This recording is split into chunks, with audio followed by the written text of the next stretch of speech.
রাত পোহালে রথযাত্রা উৎসব পুরীর অনুকরণে তৈরি হচ্ছে জগন্নাথ মন্দির সমুদ্র সৈকত দীঘাতে।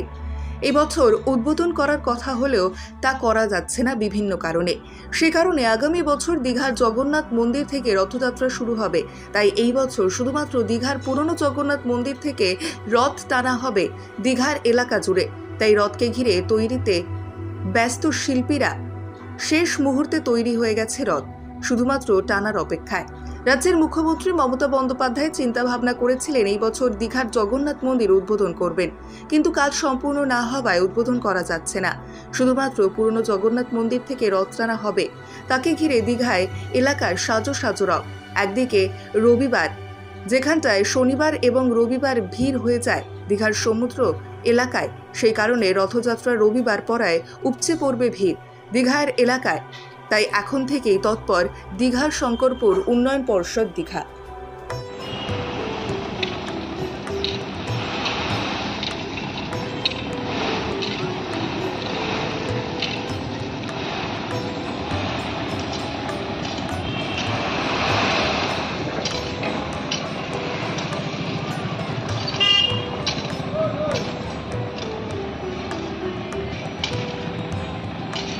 আরামবাগ মতিলাল টেলিশপ ও স্যামসাং সার্ভিস সেন্টার, অনলাইন বা যে কোনো দোকানের থেকে সস্তা।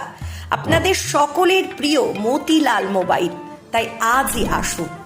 পুরানো মোবাইল সারানোর চেয়ে বেশি দামে এক্সচেঞ্জ, 0% ইন্টারেস্টে, 0 ডাউন পেমেন্ট, 0 কস্টে মোবাইল ফাইন্যান্সের সুবিধা। আমাদের ঠিকানা পুরাতন বাজার, আরামবাগ হেডপোস্ট অফিসের বিপরীতে, আরামবাগ, হুগলি।